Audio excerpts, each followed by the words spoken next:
Karena gua ambil surat dulu, belum bawa surat. Hah? Oh, bolak-balik. Tapi sekarang posisi di sini. Saling karena apa coba?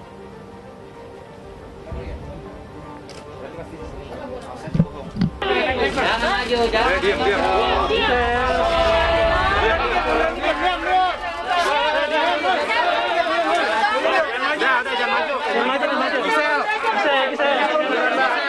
Mundur. Bang, awas bang. Mundur dikit dong, mundur dong. Ya, mundur ya.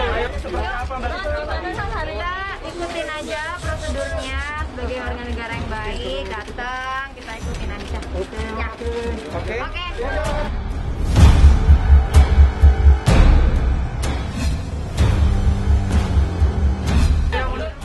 Harus didalami oleh Polri adalah bahwa kalau apa yang saya baca di media sosial dan media massa, bahwa ini direkam oleh kamera ponsel yang bersangkutan.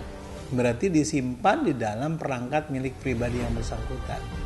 Bukan tidak mungkin penyebar luasannya juga melibatkan yang bersangkutan. Apalagi kalau kita bandingkan misalnya jurisprudensi berkenaan dengan ini kasusnya Ariel misalnya.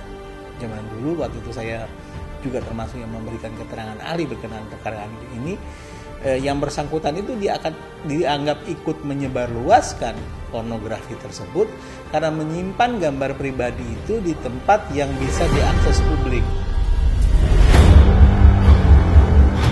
Menyebarluaskan, makanya motivasinya harus didalami bagaimana benda yang disimpan secara pribadi yang bisa katakanlah keluar hanya karena tindakan pribadi yang bersangkutan justru bisa tersebar luas.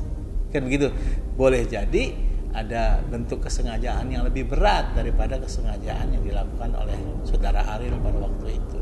Pasalnya sama sebenarnya, pasal 29 Undang-Undang Nomor 44 tahun 2008 ya, diancam dengan pidana 6 bulan sampai dengan 12 tahun atau denda berapa ya, sampai dengan 6 miliar.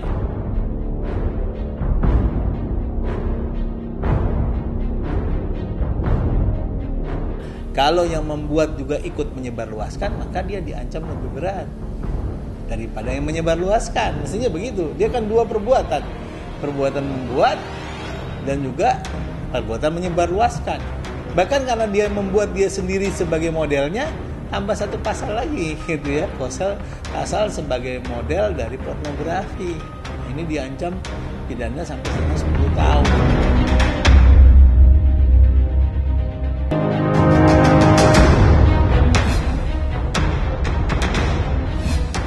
Kemungkinan pertama adalah ada pukulan yang terasa berat karena udah dianggap beberapa kali nih menimpa pada dia.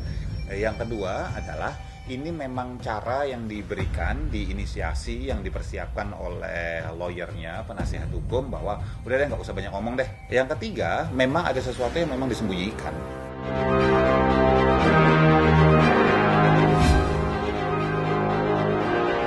Kami sangat menyesali apa yang sudah terjadi sebetulnya.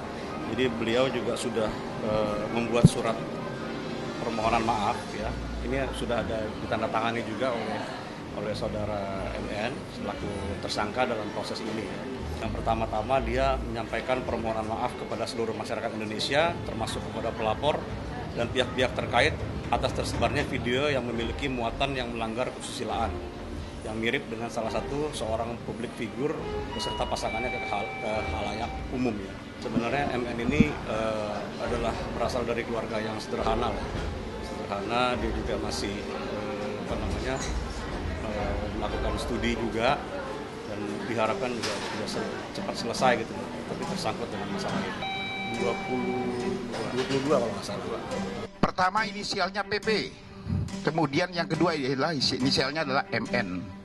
Dua-duanya kita periksa sampai dengan tadi malam,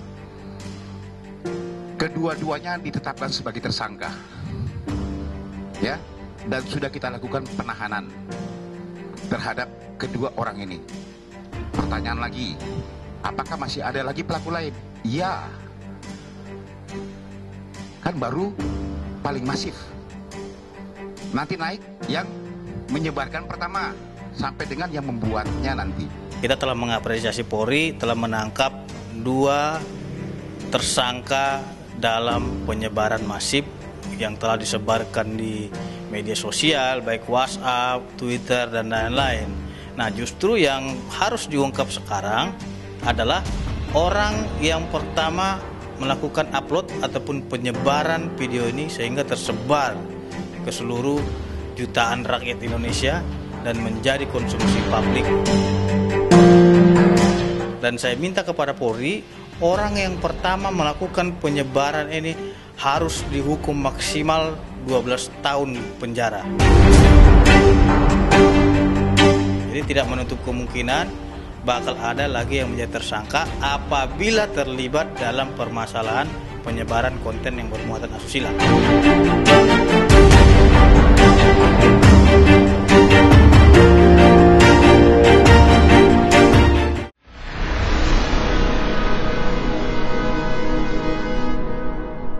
Jadi jangan lupa untuk subscribe Cumi Cumi.